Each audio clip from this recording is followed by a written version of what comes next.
नमस्कार. रुचकर स्वाद यूट्यूब चॅनलमध्ये तुम्हा सर्वांचं मनापासून स्वागत आहे. तर आज आपण साबुदाण्याचे अगदी झटपट होणारे आणि कमी मेहनतीमध्ये हे पापड पाहतोय. हे पापड करायला अगदी सोपे आहेत, अगदी ट्रान्सपरंट होतात आणि बिलकुल चुकणार नाहीत. पाण्याचं प्रमाण बरोबर असल्यामुळे आणि खायला सुद्धा तितकेच खुसखुशीत आणि खमंग लागतात. मिठाचं प्रमाण परफेक्ट टाकलेलं आहे आणि इथं आपण थोडेसे तिखट पापड बनवले, जेणेकरून उपवास असेल तर आपल्याला काहीतरी तिखट खावंसं वाटतं, तर फिक्कं लागू नये यासाठी एका वेगळ्या ट्रिकने हे पापड आपण तिखट कसे केलेत हेही पाहूयात. दिसायला सुद्धा तितकेच सुरेख आणि मस्त हे पापड दिसतात. तुम्ही रुखवतासाठी बनवा किंवा घरी खाण्यासाठी सुद्धा बनवू शकता. हे पापड दिसायलाच तर अगदी नाजूक दिसतात, ट्रान्सपरंट असे, आणि तळल्यानंतर अगदी मस्त दुप्पट तिप्पट फुलतात हे पापड. आणि एक दोन जरी पापड तुम्ही खाल्ले तरीही तुमचं पोट जे आहे ते भरल्यासारखं होईल आणि चवीला इतके खमंग होतात. पांढरे शुभ्र कापसासारखे पापड झालेत आणि करायला अतिशय सोपी रेसिपी आहे. खायला तर अगदी खुसखुशीत हे पापड होतात. तोडताना तुम्हाला जाणीव होत असेल की हे पापड किती खुसखुशीत असे झालेले आहेत. साबुदाणा शिजवण्याची सोपी ट्रिक सांगितलेली आहे. पाण्याचं प्रमाणसुद्धा तितकंच परफेक्ट आहे. हा साबुदाणा कमी पाण्यामध्ये किंवा परफेक्ट कसा शिजवायचा हेही आपण पाहणार आहोत. ही पळी पापड असल्यामुळे करायलाही अगदी भरभर करून होतात. हे बघा, अशा प्रकारे दिसायला सुद्धा तितकेच सुंदर दिसतात, चवीला तितकेच खमंग लागतात आणि करायलाही अतिशय सोपी रेसिपी आहे. चला तर मग रेसिपीला सुरुवात करूयात. तर इथं आपण अर्धा किलो साबुदाण्याचे पापड बनवतोय. तर हा मोठा साबू याच्यापेक्षा लहानसुद्धा असतो, पण शक्यतो हाच साबुदाणा वापरायचा आहे. तर इथं आपण 2 ग्लास साबुदाणा घेतोय, म्हणजेच अर्धा किलोचं प्रमाण हे होतं. पहिल्यांदा जरी करत असाल ना तर शक्यतो ग्लासनंच मोजून घ्यायचं, असं किलोवर मोजायचं नाही, म्हणजे पाण्याचं प्रमाण आपल्याला कळतं.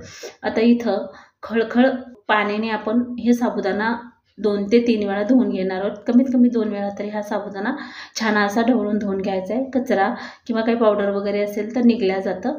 तर आपण हा साबुदाणा धुवून घेतलेला आहे. तर आता ह्या पातेल्यामध्ये हा साबुदाणा बसणार नाही, त्यामुळे मी दुसऱ्या ह्या टोपामध्ये टाकून घेतलेला आहे. पूर्ण साबुदाणा याच्यामध्ये टाकून घ्यायचा आहे. आता परत हे पाणी मी काढून घेतले, साधारण 2 ते 3 वेळा हे धुवून घेतलेलं आहे. आणि साबुदाणा जाणार नाही असं पाण्यामध्ये, तर त्यामुळे अशा हाताने असं गाळून घेतल्यासारखं करायचं किंवा एखाद्या गाळणीवर टाकलं तरी चालतं. आता पाणी आपल्याला याच्यामध्ये मोजून टाकायचं आहे. जास्त पण पाणी नाही झालं पाहिजे आणि मोत्यासारखा साबुदाणा आपला फुलला पाहिजे. तर आता आपण पाणी याच्यामध्ये, आणि शक्यतो इथं गरम पाण्याचा वगैरे नाही वापर करायचा आहे, तर नॉर्मल पाणी. तर इथं आपण अर्धा ते पाऊण ग्लास पाणी टाकून घ्यायचं आहे. साधारण जास्तीत जास्त 1 इंच पाणी वरती असावं साबुदाण्याच्या, किंवा अर्धा इंच, त्यापेक्षा जास्त नसलं नाही पाहिजे. पूर्ण साबुदाणा असं व्यवस्थित हे करून घेतलं. हे बघा, अशा प्रकारे आपण पाणी याच्यामध्ये टाकून घेतले. आता हे रात्रभर आपण भिजत ठेवणार आहोत. हा साबुदाणा झाकून ठेवूया. तर दुसऱ्या दिवशी आपण हा साबुदाणा पाहतोय, अगदी मोत्यासारखा मोकळा किंवा असा सुट्टा झालेला आहे आणि छान भिजलाय सुद्धा. कडक असा साबुदाणा राहिला नाही पाहिजे आणि खूप असं चिकचिकसुद्धा झालं नाही पाहिजे. जास्त जर पाणी टाकलात तुम्ही खूप छान भिजेल म्हणून, तर मग जे साबुदाणा त्यामध्ये अख्खा दिसतो तो राहणार नाही. अगदीच असे तोंडात टाकताच विरघळतील असे पापड होतील. त्यामुळे हे पाण्याचं प्रमाण परफेक्ट घ्यायचं आहे. खूप जास्तीचं पाणी याच्यामध्ये साबू भिजवताना घालायचं नाही. तर असा एकदम मोकळा असा साबुदाणा हा झाला पाहिजे. तर पूर्ण साबुदाणा मोकळा मी करून घेतलेला आहे. तर इथं तुम्ही फिक्केसुद्धा पापड बनवू शकता, म्हणजेच फक्त मीठ टाकून. पण इथं मी तिखटाचा वापर करते थोडासा. उपवास असेल ना, काहीतरी तिखट खावंसं वाटतं, खूप फिक्कं पण चवीला व्यवस्थित लागत नाही. तर इथं मी 4 हिरवी मिरची, म्हणजे हिरव्या रंगाची, 4 लाल रंगाची मिरची घेतलेली आहे. आणि याच्यातलं पूर्ण एक बी काढून घ्यायचं आहे. म्हणजे याचं अर्धा भाग करायचा आणि पूर्ण बी काढायचं. फक्त साल यायचं आपण साबुदाण्यामध्ये टाकणार आहोत, जेणेकरून दिसायलासुद्धा छान दिसतं आणि तिखटपणासुद्धा छान येतो. आणि ही हिरवी मिरची जी आहे ती खूप तिखट आहे, त्यामुळे मिरची टाकताना थोडं काळजीपूर्वक टाकायची आहे. खूप तिखट जर झालं तर मग ठसका वगैरे लागू शकतो.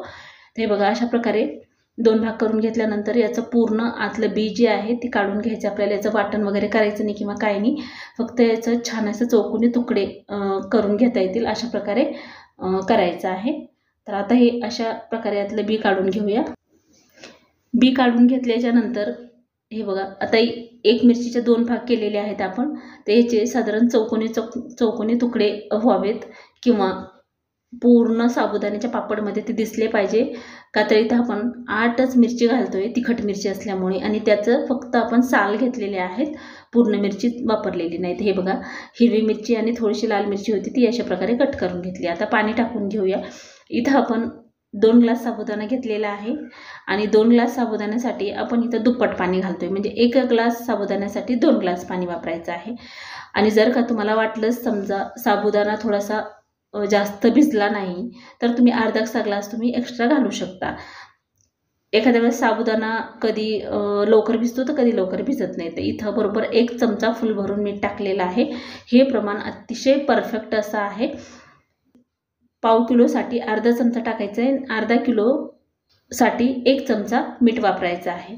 मिठाचं प्रमाण व्यवस्थित असेल तर कुठलाही पदार्थ चवीला खमंग असा लागतो. मीठ जरी कमी झालं तर मग ते व्यवस्थित लागत नाही. आता इथे गॅसवर पातेलं ठेवलं आहे. मोठ्या गॅसवर हे पातेलं ठेवायचं आहे आणि गॅस फास्ट केलेला आहे पाण्याला उकळी येईपर्यंत, म्हणजे पाणी खळखळ उकळायला पाहिजे. हे बघा, छान पाण्याला उकळी आलेली आहे. आता आपण जो मोकळा साबुदाणा करून घेतला होता ना, तो याच्यामध्ये अगदी थोडासा टाकून घ्यायचा आहे. एकदम पण असा टाकायचा नाही, जसं की आपण चिक वगैरे हटतो ना तशा प्रकारे. तरी हे पाणी मी एकदा चेक करते मिठाचं प्रमाण बरोबर आहे का यासाठी. इथं आपण तेलाचा एकही थेंब वापरलेला नाही, त्यामुळे हे पापड 1-2 वर्षापर्यंत छान टिकतात आणि बिलकुल याला कीड वगैरे लागत नाही किंवा खराब होत नाहीत किंवा वास येत नाही. ते बघा, अशा प्रकारे एक हाताने ढवळायचं आणि एक हाताने असं थोडासा साबुदाणा टाकून घ्यायचा आहे. इथं मीडियम गॅस केलेला आहे मी, फास्ट गॅस करायचा नाही, नाहीतर काय होतं. आणि शक्यतो जाड बुडाचं पातेलं घ्यायचं आहे. खूप पातळ जर असं हलक्या बुडाचं घेतलं ना तर मग खाली जर लागलं तर त्याचं असं करपल्याला वास येतो पापडाला आणि मग त्याचा रंगसुद्धा चेंज होतो, असं पांढरा शुभ्र राहत नाही ही जी मिश्रण आहे ते. आता इथं कमीत कमी 6 ते 7 मिनिटामध्ये आपला साबुदाणा छान शिजतो, जास्तीत जास्त 8 मिनिटापर्यंत. तर मी मोठ्या गॅसवर मीडियम फ्लेमवर हे आपण साबुदाणा शिजवून घेतोय. जसा हा साबुदाणा शिजन तसा हा ट्रान्सपरंट होतो आणि घट्टसर किंवा दाटसरपणा ह्या पाण्याला सुद्धा येतं, म्हणजे साबुदाण्याचं जे चिकटपणा आहे ते पाण्यामध्ये उतरतो त्यामुळे. तर आता याला सतत हलवत राहायचं आहे. हे असंच सोडून द्यायचं नाही बिलकुलसुद्धा, का तर जास्त वेळसुद्धा लागत नाही, अगदी पटकन शिजला जातं हा साबुदाणा. आणि याला खूपसुद्धा घट्ट करायचं नाही. बरोबर मोबाईलमध्ये टायमिंग लावा आणि 6 ते 7 मिनिटामध्येच हे आपल्याला गॅस जे आहे ते बंद करायचं आहे. असं केल्यामुळे काय होतं, जेव्हा आपण साबुदाणाचे पापड आपण पसरवून घेऊ ना तेव्हा अगदी पटापट होतात. खूप जर घट्ट झालं ना तर मग ते पसरत नाहीत आणि खूप वेळ लागतो, आणि जसं थंड होईल तसं ते मिश्रण जे आहे ते घट्ट होत चालतं. त्यामुळे हे जे प्रमाण आहे ते एकदम परफेक्ट असं आहे, जेणेकरून पळीपापड करतोय तर ती पळीनंच असं पांगवता आले पाहिजे. आणि जरी का तुम्हाला पातळ झालं असं वाटत असेल ना तरी पण ते पातळ बिलकुल होत नाही. बऱ्याच वेळा मी ह्याच पद्धतीनं करते, त्यामुळे ॲक्युरेट प्रमाण सांगितलेलं आहे.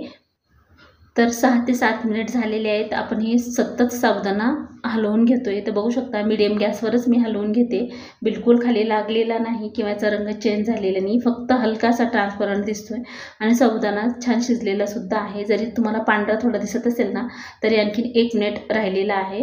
ही जी मिरची आपण कट करून घेतली होती ती ह्याच्यामध्ये टाकून घेतलेली आहे. आता परत ह्याला ढवळून घ्यायचं. ही खूप तिखट मिरची असल्यामुळे 7 ते 8 मिरचीमध्येच, किंवा खूपसुद्धा नाही मीडियम असा होतो, का तर यातलं बी आपण टाकलेलं नाही त्यामुळे. तर हे बघा, दिसायला किती सुरेख दिसते हे लाल आणि हिरवी मिरची याच्यामध्ये. तुम्हाला नसेल आवडत तर नाही टाकली तरी काही हरकत नाही, पण चवीला पापड खूप खमंग असे होतात, त्यामुळे मी टाकलेलं आहे. ट्रान्सपरंट झालेला आहे आणि आपल्याला याच्यापेक्षा जास्त बिलकुल शिजवायचं नाही. आता आपण गॅस बंद करून घेऊया. आता मोबाईलमध्ये टायमिंग लावून घेतल्यानंतर 7 ते 8 मिनिटाचं तरीही परफेक्ट प्रमाण होतं. तरीही आपण एक प्लेटमध्ये टाकून घेऊया, जेणेकरून टाकल्यानंतर त्याला पसरवायची गरज पडत नाही. बघा, आपोआप असं शांत असं सगळीकडे पसरलं जातं. इथपर्यंतच आपण शिजवून घेतलेलं आहे, म्हणजेच बरोबर 7 ते 8 मिनिट. एखाद्या वेळेस साबुदाणा कसा आहे याच्यावर सुद्धा एखादा मिनिट कमी ना जास्त लागू शकतो. तर आता हे आपला साबुदाणा परफेक्ट झालेला आहे. आपण गॅस बंद करून घेतलेला आहे आणि आपल्याला हे पापड उन्हामध्ये सुकवायचे आहेत, त्यामुळे एक प्लॅस्टिकची पन्नी घ्यायची, त्याला स्वच्छ पुसून घ्यायचं आहे. जर का तुम्हाला वाटलंच तर थोडासा तेलाचा हात लावू शकता. इथे मी 2 पळी घेतलेली आहे, तुम्ही कुठल्याही पळीने घेऊ शकता। पण हे पापड ना अगदी गरम गरम साबुदाणा आहे तोपर्यंतच घालून घ्यायचे आहेत पटापट, त्यामुळे मी मोठीच पळी घेतलेली आहे। का तर एका पळीमध्ये 2-3 पापड आरामात होतात आणि हे पापड खूप मोठे मोठे सुद्धा करायचे नाहीत, का तर तळल्यानंतर खूप फुलून मोठे होतात, त्यामुळे अगदीच 4 बोटाच्या साईजचे किंवा त्यापेक्षा लहान लहान केली तरीही चालतात आणि जास्त सुद्धा होतात आणि पटापट हे गरम आहे तोपर्यंत आपल्याला हे टाकून घ्यायचं आहे। तर आपण प्लास्टिकच्या पन्नीवर टाकल्यामुळे पटकन ते पलटी करायला सुद्धा येतात नंतर आणि टाकताना बघा टाकल्याबरोबर लगेचच पसरतात, हे जास्त असं आपल्याला मेहनत सुद्धा लागत नाही। ही पळी मोठी असल्यामुळे एका पळीमध्ये 2 पापड आरामात होतात हे बघा अशा प्रकारे। आणि टाकल्यानंतर थोडंसं 1 ते 2 वेळा थोडंसं असं जसं थंड होईल ना तसं थोडंसं असं पागत नाही पटकन, त्यामुळे अगदी पटापट हे पापड अशा प्रकारे घालून घ्यायचे आहेत। तर बघू शकता किती सुरेख आणि मस्त दिसतात। लगेचच थोडीशी हवा लागली ना की असं त्याला घट्टपणा येतो, त्यामुळे गरम गरम आहे तोपर्यंतच पटापट असे हे पापड आपल्याला करून घ्यायचे आहे। आपले पापड तयार करून झालेले आहेत। तर हे बघा दुपारी अशा प्रकारे थोडंसं हलकंसं सुकल्यासारखे झाले की पलटून घ्यायचे आहेत। तर बघू शकता अगदी ट्रान्सपरंट आणि मस्त हे पापड आपले सुकलेले आहेत। तरी पण आपल्याला हे 2 दिवस पापड सुकवून घ्यायचे आहेत। कडकडीत जर सुकले तर तेलामध्ये असे फडफड उडत नाही, नाहीतर खूप असं ओलं जर थोडंसं पापड राहिला तर तेल उडलं जातं। तर किती सुरेख आणि सुंदर दिसतात हे पापड बघू शकता, अगदी ट्रान्सपरंट आणि तितकेच दिसायला सुंदर दिसतात। अगदी काचेसारखा पापड दिसतो बघा हा, अगदी पांढरा शुभ्र सुद्धा झालेला आहे आणि हिरवी मिरची जी टाकली आपण ती उठून दिसते, तळल्यानंतर सुद्धा तशीच दिसते, चवीला सुद्धा तितकेच परफेक्ट हे पापड होतात। तर हे अशा प्रकारे एकदा नक्की ट्राय करून बघा। चॅनलवर नवीन असाल तर व्हिडिओला लाईक आणि चॅनलला सबस्क्राईब करायला बिलकुल विसरू नका, म्हणजे माझ्या नवनवीन व्हिडिओचे अपडेट पहिल्यांदा तुमच्यापर्यंत येतील। तर आता आपण हे पापड तळून पाहूयात।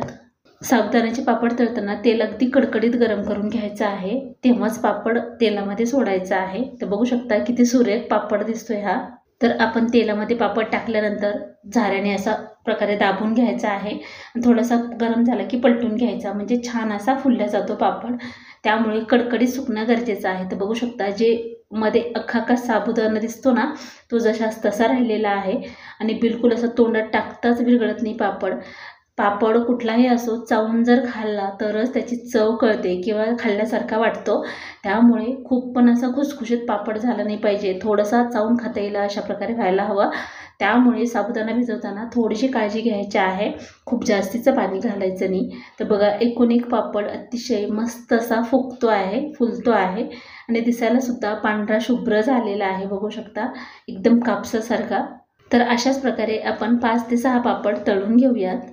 तर अशा प्रकारे आपण पापड तळून घेतलेले आहेत, सर्वच जण खूप आवडीने खातील आणि आपल्याकडे म्हणजे मराठवाड्यामध्ये जास्तीत जास्त उपवास केले जातात, तर अगदी झटपट होणारी ही रेसिपी आहे आणि जास्तीचं करताना सुद्धा त्रास होणार नाही।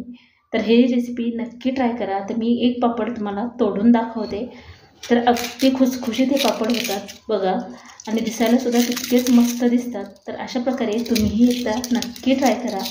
तर आजची साबुदाण्याचे पापडची रेसिपी तुम्हाला कशी वाटली ती कमेंट करून नक्की सांगा। व्हिडिओ आवडला असेल तर लाईक करा, शेअर करा, सबस्क्राईब करा आणि पूर्ण व्हिडिओ पाहिल्याबद्दल धन्यवाद। चला तर भेटूया अशाच एका छानशा रेसिपीमध्ये। Bye bye and take care.